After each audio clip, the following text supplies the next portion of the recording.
400 meters, turn left.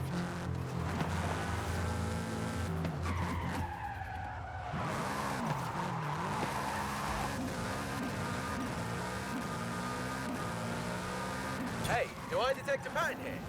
Because my speed trap map sure would look nice with 3 stars across the board.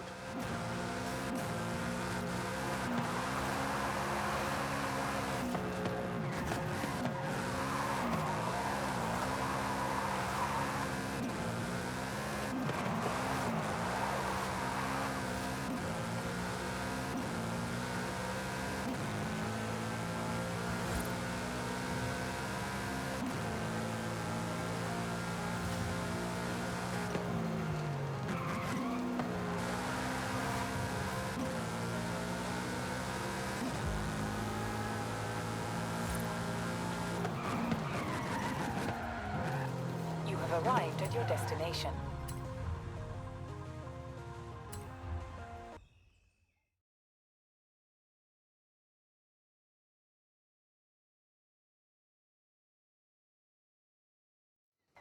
Hi, Rami.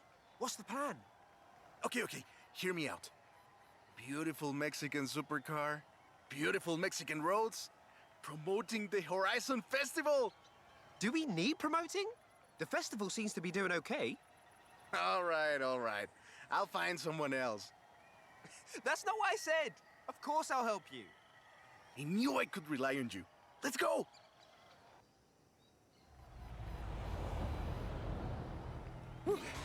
Let's get moving. Get some speed, then turn into the countryside. Really see what this car can do.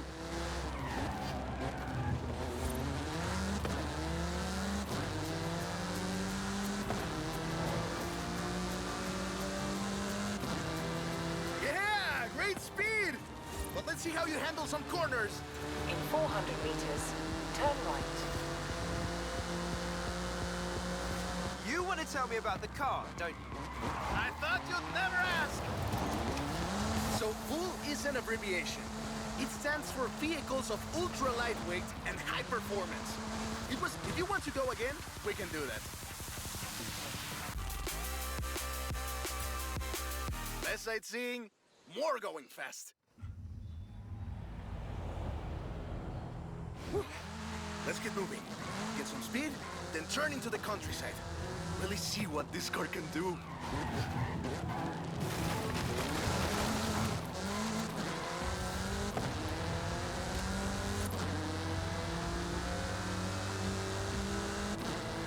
Yeah! Great speed! But let's see how you handle some corners. In 400 meters, turn right. You want to tell me about the car, don't you? I thought you'd never ask! So VUL is an abbreviation. It stands for Vehicles of Ultra Lightweight and High Performance. It was started by 2 brothers, Guillermo and Iker Echeverria. The VUL 05 is a track-focused supercar, designed and produced in Mexico, but tested and optimized in the UK. I even think I saw one at the festival when I was over there. We're driving the pre-production version of the VUL 05RR, the even more track-focused version. Somehow, the designers reduced the weight by 65 kilos and increased the power to nearly 400 bhp. Then they lowered the engine by 50 millimeters to drop the center of gravity and improve cornering. Impressive. They're pretty serious about the ultra-light part. The 05RR even has an option for titanium bolts, saving another 4.5 kilos. What's the RR stand for? Road and racing. The car was designed for an enhanced track experience, but remains road legal. In 200 meters, you will arrive at your destination. Perfect. There's a couple of other things you can help out with, if it's not too much trouble. You're never gonna let me live that down, are you? Call me.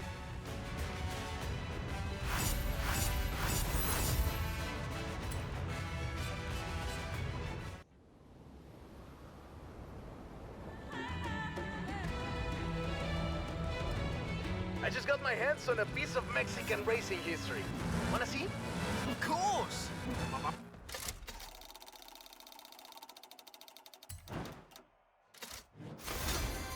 Oh, wait.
Turn left.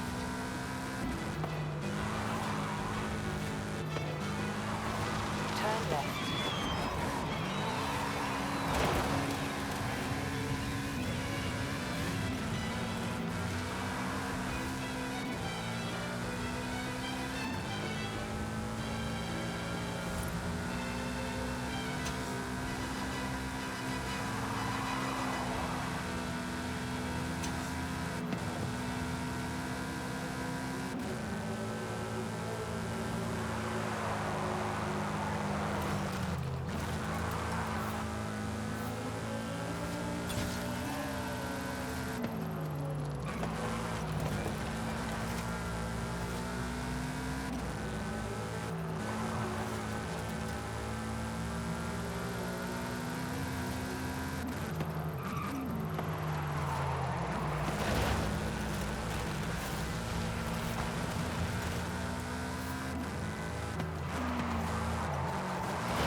In 400 meters, turn right.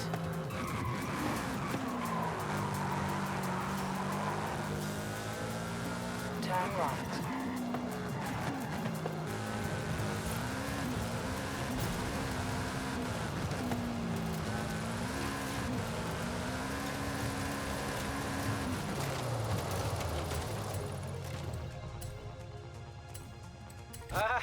That was definitely something.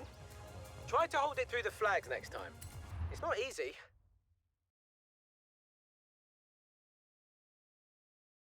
Let me guess. Today's episode of Mexican Automotive History with Ramiro is about the Baja 1000. You are very perceptive, my friend. This dune buggy was the first car to race here. Let's take it for a spin.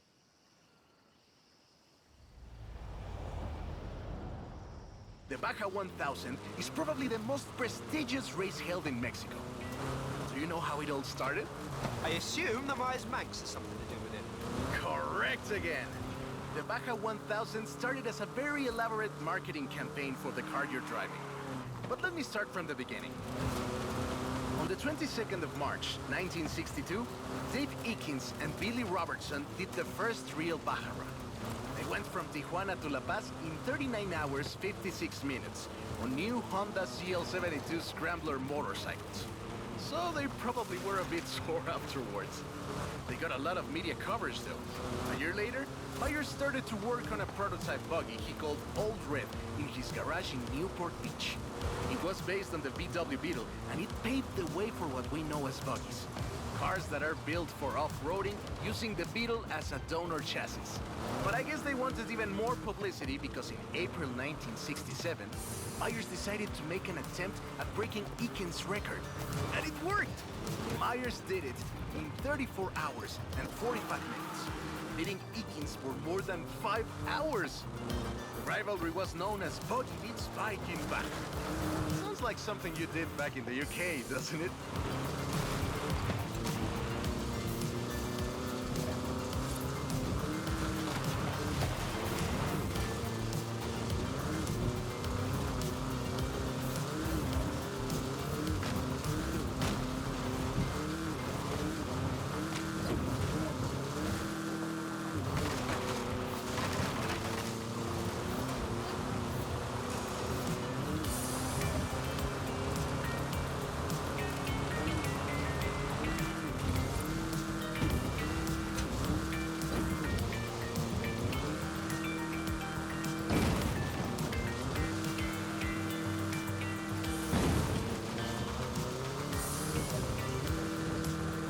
Tires Max became an overnight sensation as a result, and suddenly they were friendly races all across the Baja.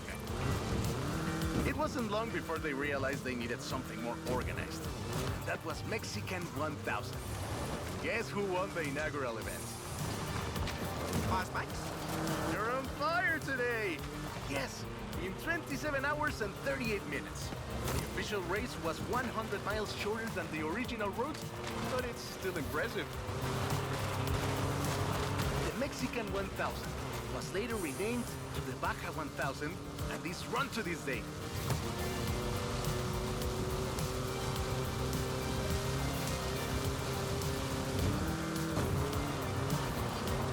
In 200 meters, turn left.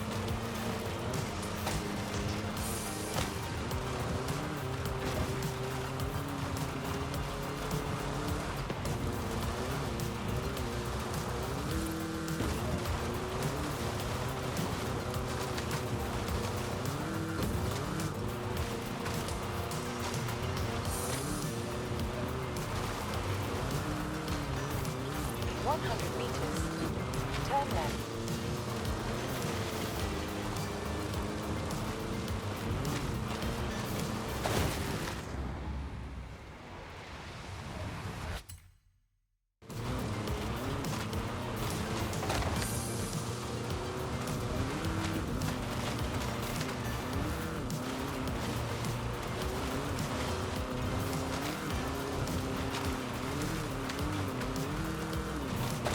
In 100 meters, turn left.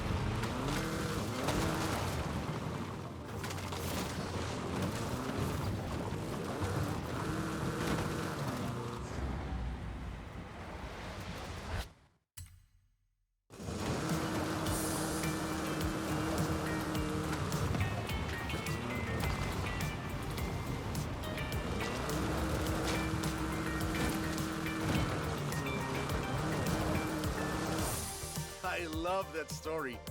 My abuela used to tell it to me at least once a year.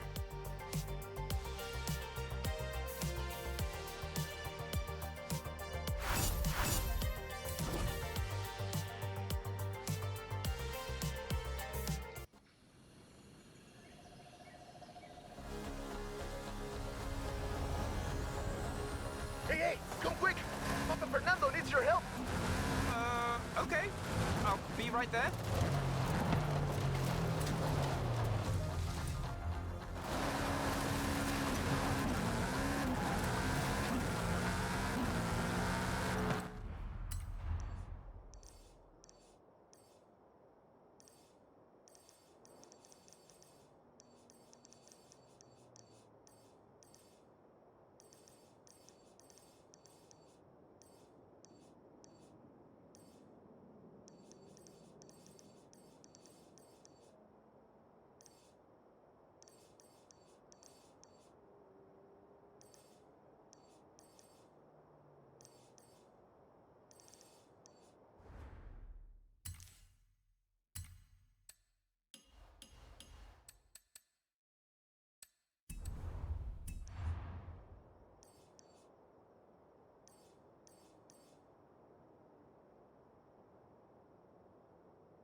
and sharp left.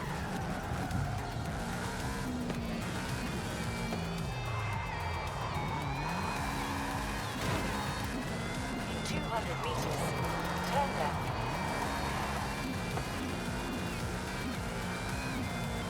Turn left. In 100 meters, turn left.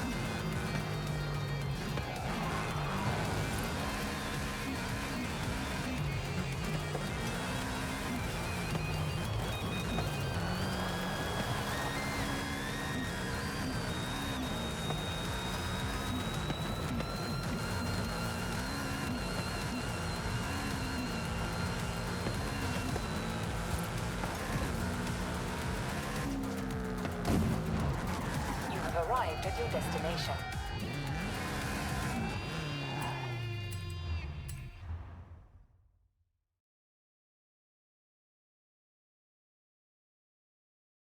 Oh, right. I get it now. To be honest, though, it was me who needed your help, not Papa Fernando. I can't fault that logic. Who are the other racers? It's this new street racing crew that's been hanging around. I think they're here to see what you can do.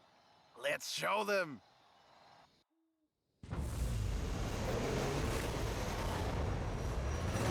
Oi, he's eager. But this isn't really a street race. There's no checkpoints, just the finish line. So keep to the route and get there first. Keep it up. We'll win this. It's hard to overstate the effect that the Beetle had when it arrived in Mexico in 1954. Before that, all we had were these huge American cars. So this new European-style car with its shape and light chassis and those adorable headlights and an engine that anyone with a tractor could fix was, well, a complete game changer. They were so exciting that they were displayed at the Ciudad Universitaria in Mexico City.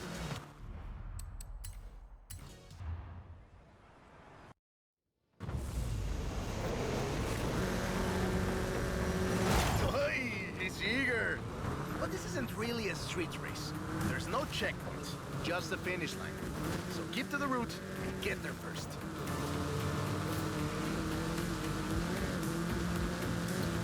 It's hard to overstate the effect that the Beetle had when it arrived in Mexico in 1954. Before that, all we had were these huge American cars. So this new European-style car with its shape and light chassis and those adorable headlights and an engine that anyone with a tractor could fix was, well, a complete game changer. They were so exciting that they were displayed at the Ciudad Universitaria in Mexico City, and there were lines to come and see this new car. Production of the Beetle started in Mexico soon after 7 of them finished the Carrera Panamericana. Before that, people were a bit worried about reliability, you see.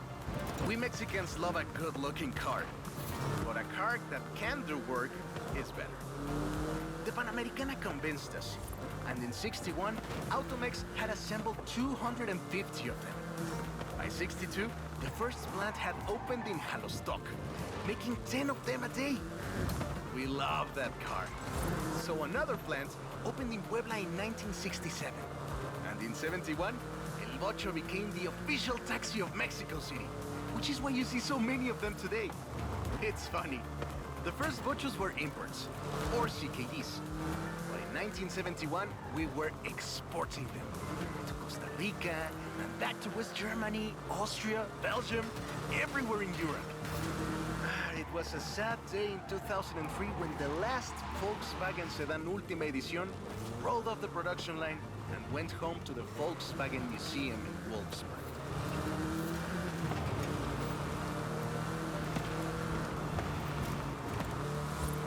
Oi! You're last! This car can do better. Wait! Watch for shortcuts! The city is full of them! So loved was the Bocho that it eventually outsold the Ford Model T to become the world's best-selling car. And was the first to reach 20 million sales. Sure, other cars have staked their claim on that title in recent years, but none are so timeless and unchanged as the Bocho.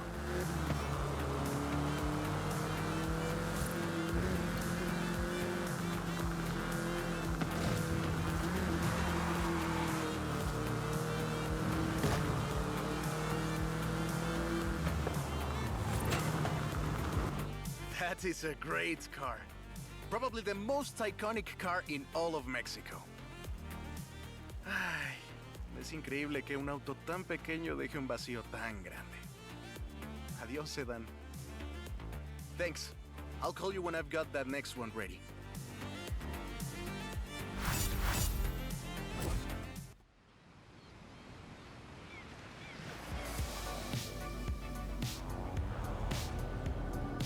I have a brilliant idea. Another one. What happened to the previous idea? This one is better. Meet me in town. Hey, Noah. Got some adventure plans for you when you have time. In 200 meters, turn left. Turn left.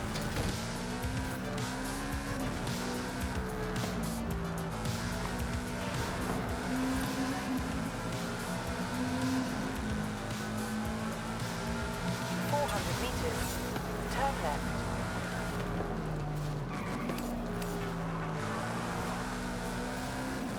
Turn left.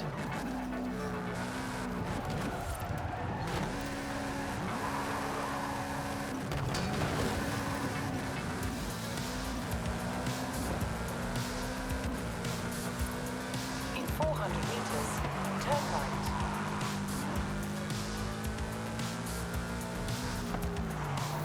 Turn right.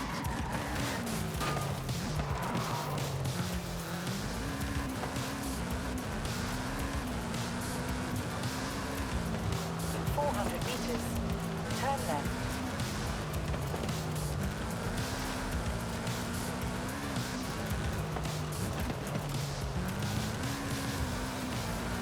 Turn left.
In 400 meters, turn left.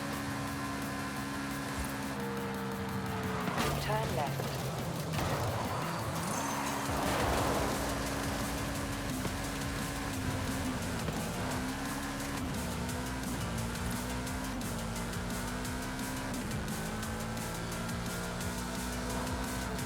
In 400 meters, you will arrive at your destination.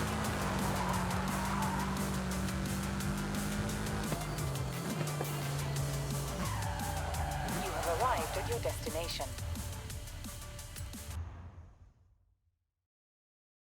I have two cars here.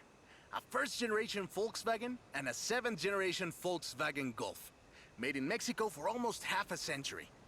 Sadly, they stopped building them in 2021. But we can still race them. What do you say? To make it fair, I will give you a chance to make an informed choice. Let's go for a test drive. And I've got lots to tell you about Volkswagen Mexico.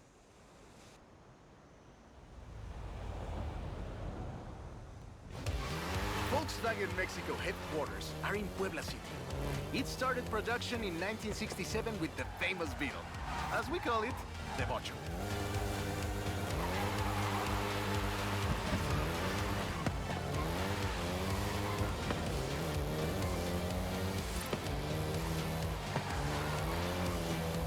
VW made multiple attempts at replacing the famous Beetle with newer models, but all of them failed way short of achieving the production figures until the Volkswagen Golf came into play.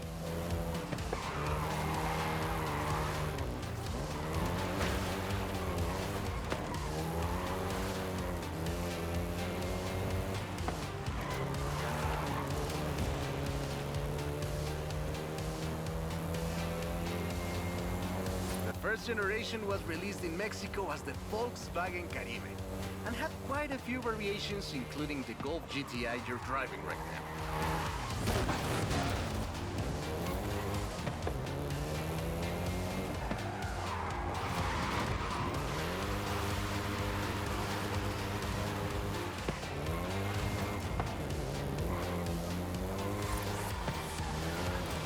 VW engineers, inspired by the Beetle GSR, designed and prototyped the Golf in secret as a Skunk Works project. Little did they know that the Golf GTI would become the hot hatch.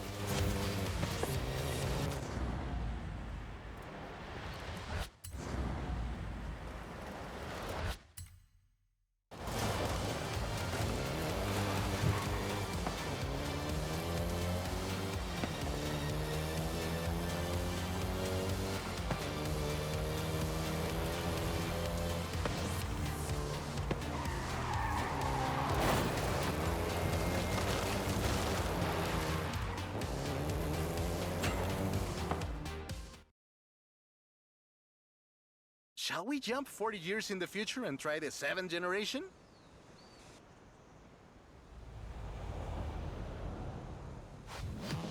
The 7th generation of the Golf first appeared in 2012. This version is the Volkswagen Golf R, R meaning race.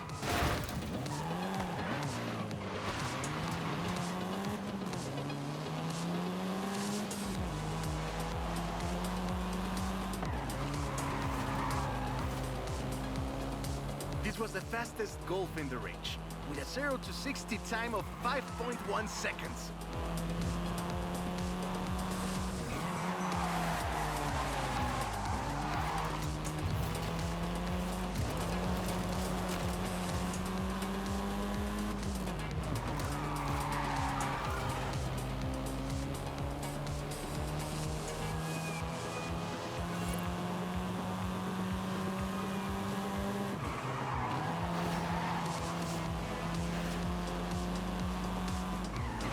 Volkswagen Mexico produced all 7 generations of the Golf, totaling more than 2 million units over 44 years. In fact, a lot of Golfs you find in the US were built here.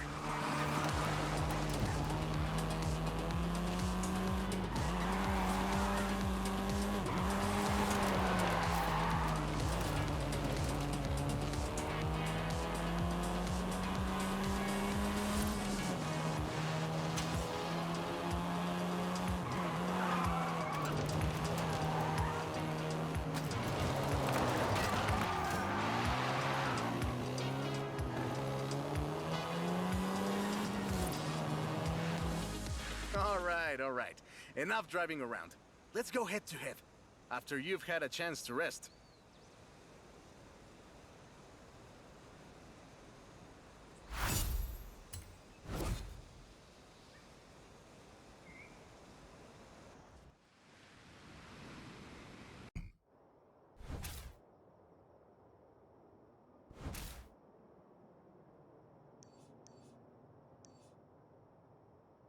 I'm a fair man.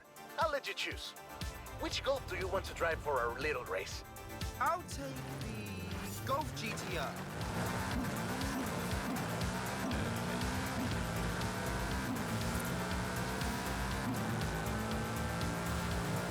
In 400 meters, turn left. Turn left.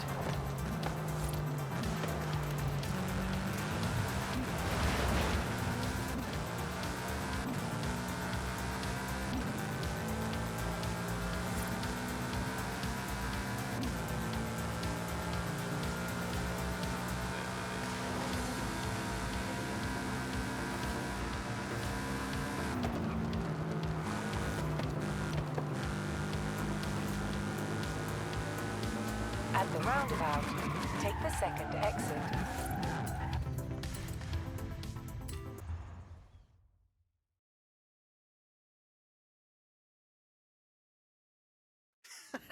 I hope you know some shortcuts.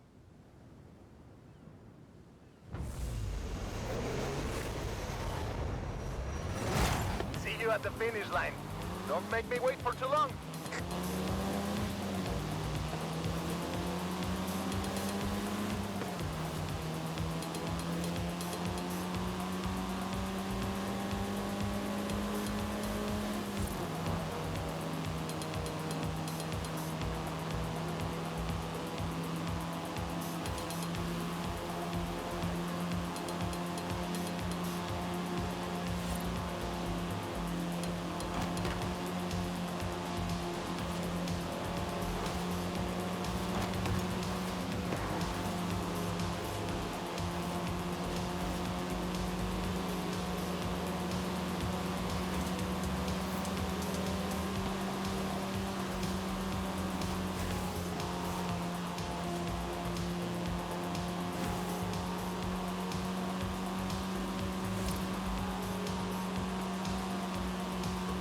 I see what you're doing, but you still can't win.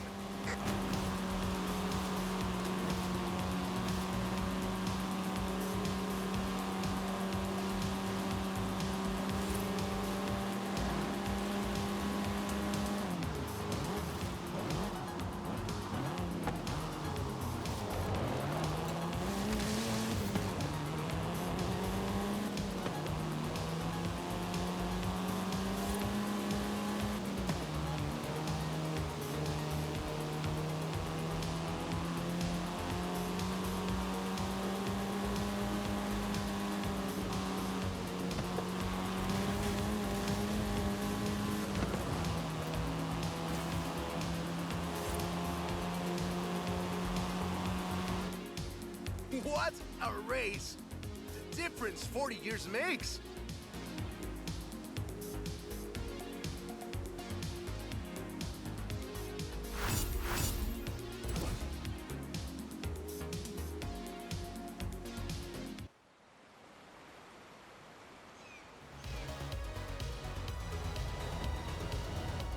I have a story to tell you, my friend.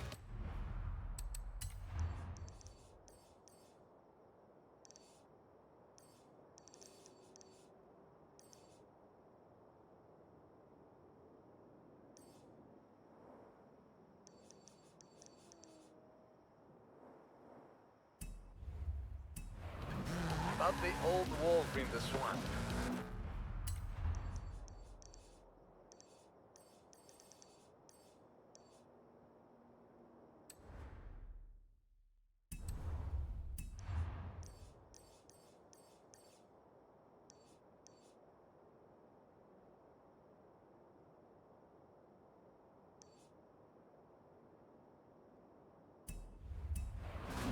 Are we going to a zoo? A swamp! I'll pick you up.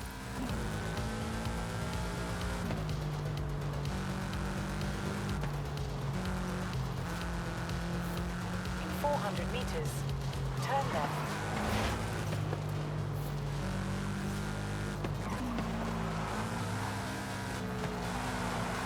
Turn left.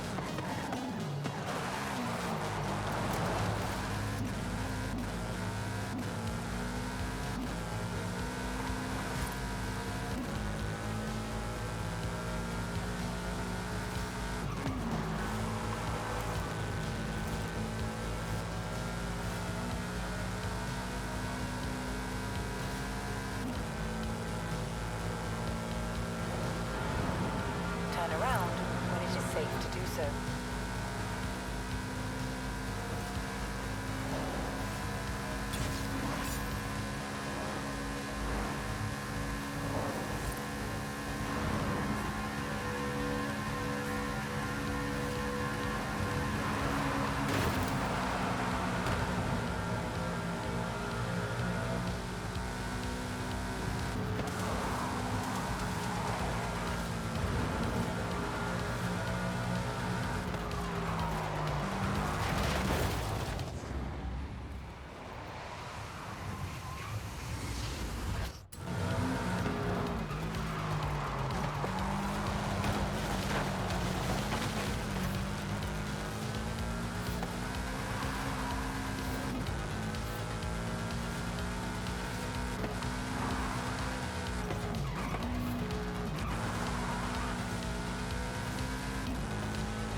200 meters, turn left.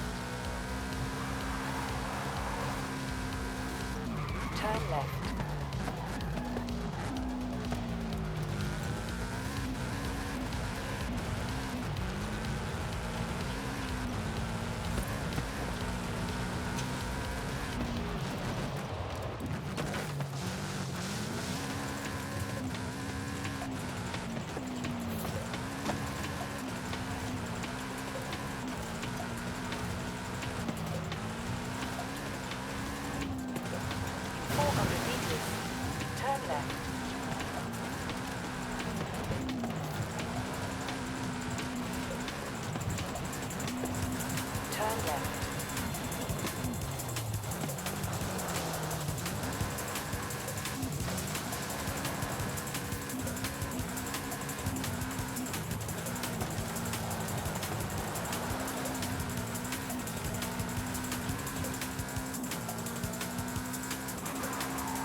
Meters. Turn left.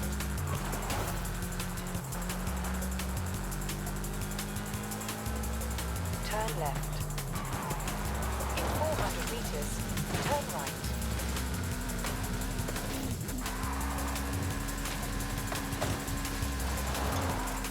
Turn right.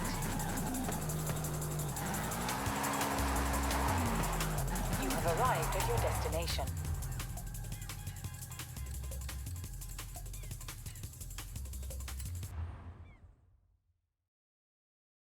That's the old wolf.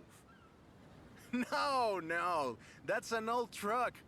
The wolf is waiting for us at the swamp.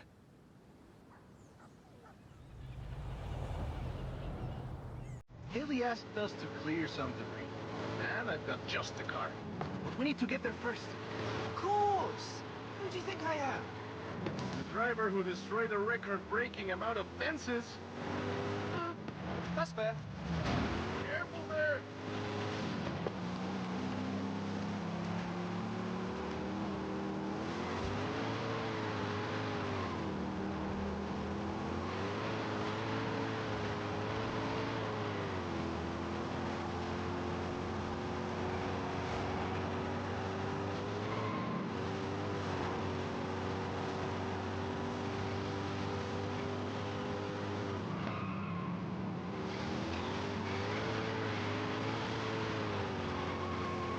In 400 meters, turn right.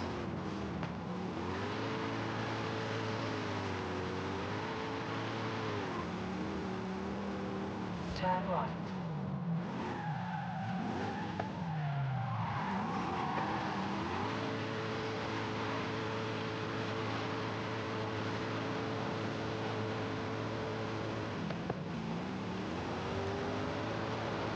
In 200 meters, turn right.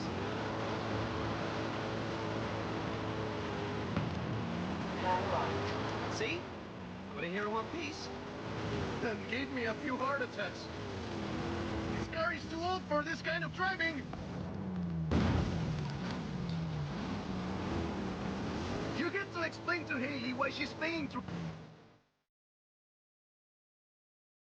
And now, let me introduce you to the Ford Lobo. This car is more your style. Now that's a hecking good wolf.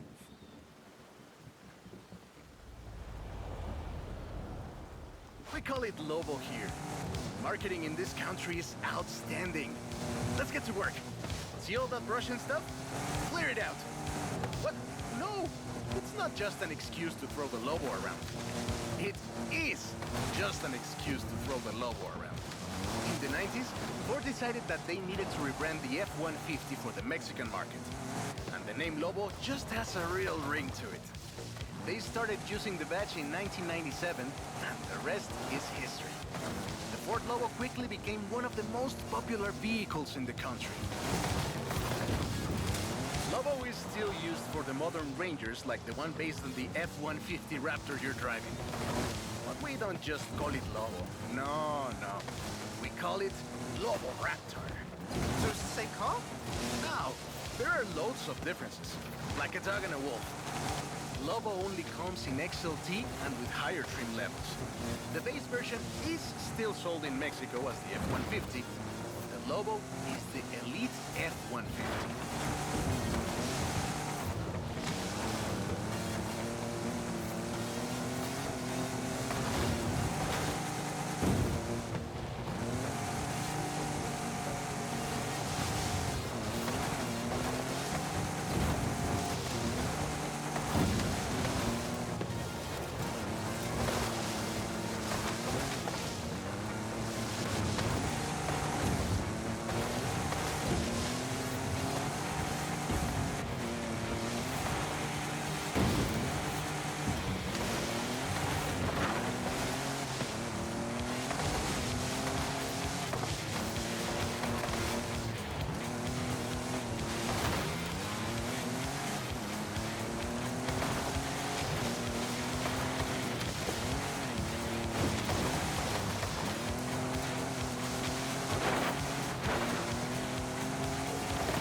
Great.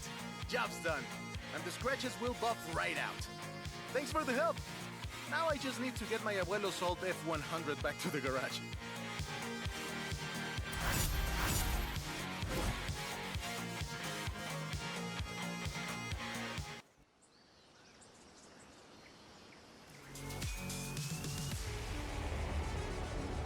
Hey, Noah. Got an editorial today. Horizon Hall of Fame shoe-in. I suspect Jamin raced it, but he makes some good arguments. How would the shoe-in feel about another Horizon adventure? Thanks for the subtle hint, Haley. I've got 1,400 horses and I need you to help with them. I think I know what this is. I'll be right over.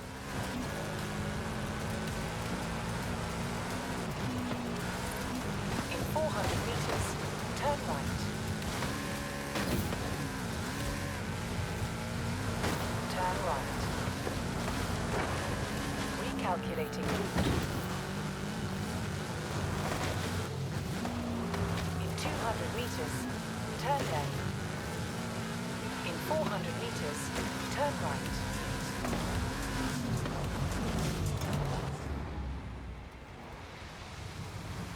In 200 meters, turn right.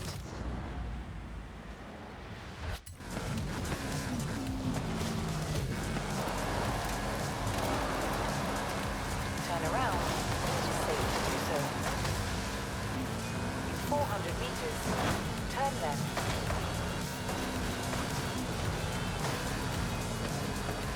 Turn left.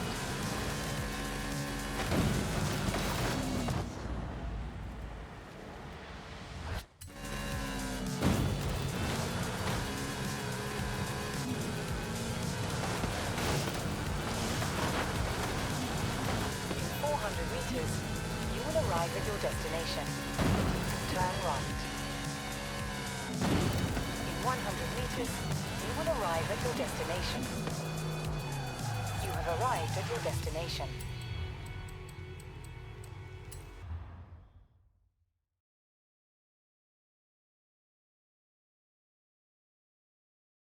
Hey there!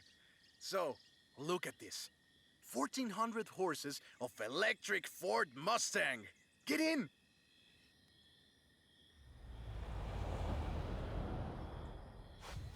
Let's take this down to the beach. Stick it in AWD if you like. There's some nice curves up ahead.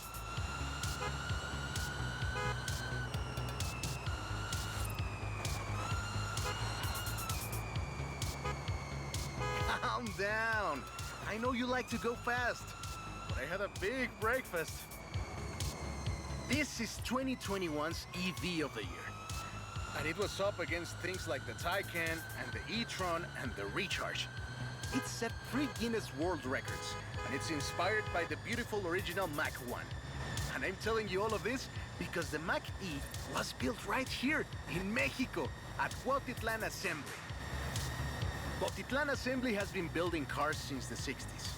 And more than 2.2 million cars later, we're sitting in an actual space machine made here in Mexico. Quite a journey from Cougars and Thunderbirds and F-150s to this. This isn't just a prototype. Cuautitlan Assembly does a range of options for the Mach E. A 68 kilowatt-hour standard and an 88 kilowatt-hour extended range version. It will give you over 300 miles of range on a single charge. Whoa! How do you make it go around corners like that? I'm really asking. The Performance GT version is the really wild one. 0 to 60 in 3.6 seconds. This one is quite a bit faster. Honestly, when I first tried it, I had to go and sit in a quiet room for a bit. And I've flown airplanes in a storm. It's wild tech. You can switch from all-wheel drive to rear-wheel drive at the touch of a button. And when you get into tuning, you can basically tweak every one of the 7 engines individually. It can make 1,400 horsepower and a ton of downforce at 160 miles per hour thanks to the Aero 2. So what you're saying is, not bad for something that weighs more than an F-150 of yours. Yes. Hey, I have to keep this back. Be careful with it.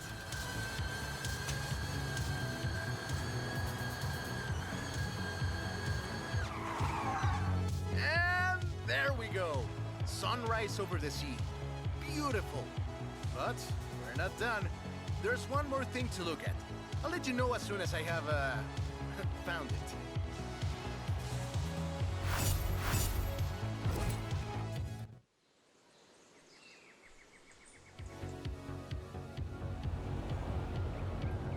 Okay, this one will be epic. I found the Porsche Carrera. You know what that means? Racing? And what do you mean, found? Hola, amigo. I've spoken to the local Ferrari club, and they said there might be un clásico in a bar nearby. I said I had a specialist who could take a look.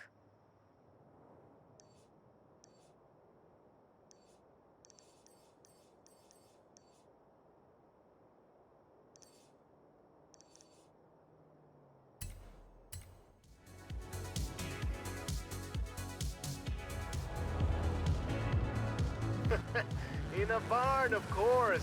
And of course it's racing. Come meet me at Guanajuato.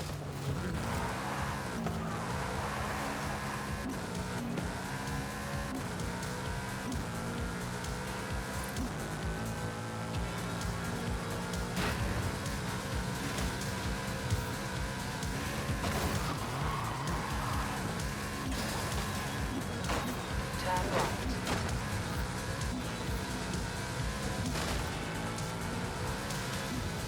400 meters. Turn left.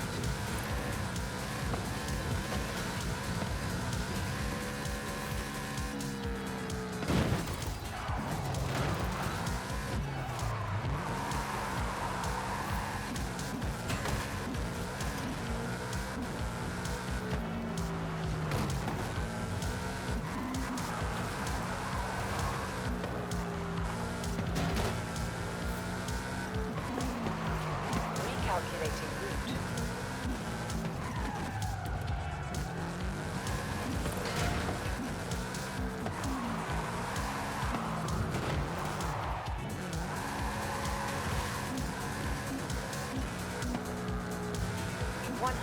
meters.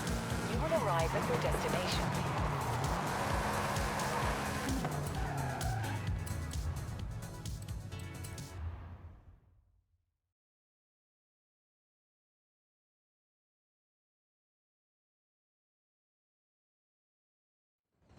This beauty got her name from the Carrera Panamericana. The races don't run anymore, but who can blame us if we take it out one more time? Right? Let's see what this car can do.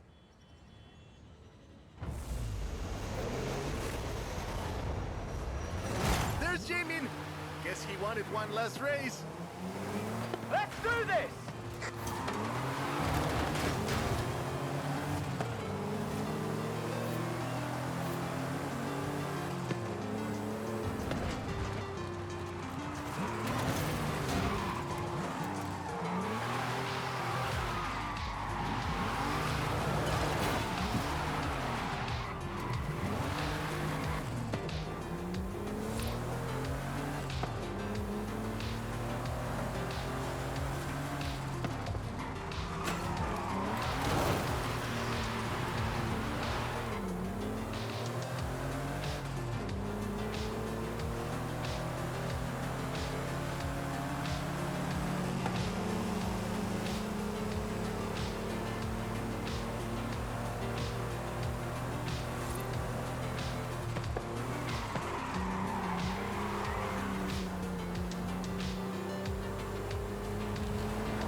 First race had 132 competitors, and everyone turned up.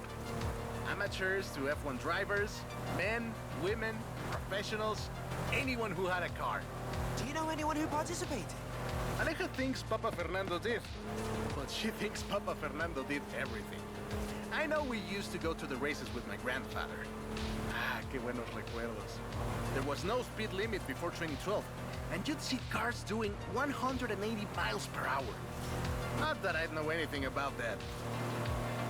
2,178 miles of the Pan American Highway run through Mexico. The race itself had 9 stages and lasted 5 days. But the sheer distance wasn't the only challenge. Constant changes in the elevation from sea level to 3 kilometers up. The most challenging road race in the world. The winner of the very first Carrera Panamericana was Herschel McGriff, who drove an Oldsmobile 88 at an average speed of 88 miles per hour. The Porsche Carrera got its name thanks to Hans Hermann, who won the small sports cars category in 1954. He drove the Porsche 550 Spider, came 3rd overall. He was sick before the race, and his tires came off at the start. He really pulled through against the odds. Porsche had 6 cars competing in 1954, and all of them made it through the end. A lot of others didn't, let me tell you. Enjoying yourself, are you? Yeah, I kinda had a feeling you were. 1954 was the last year the original Carrera Panamericana took place. But it gave us the most famous Porsche model, the Carrera you're driving right now. The Carrera RS 2.7 was the first production street racing 911. It was built on the 911S 2.4, the fastest Porsche you could buy at the time, and a popular choice in the later Carrera Panamericana races. The race was revived in 1988 and ran to 2016, staying true to the original races with high-speed road stages. The routes for the race were carefully selected every year. This is Jamin's exit. It's been fun, my friend. Take care. Looking forward to seeing what you can do out there. Have fun now, yeah? Great race. Almost like we did a little Panamericana with a friend. Anyways, hope you had fun with this little stroll through cars hechos en Mexico.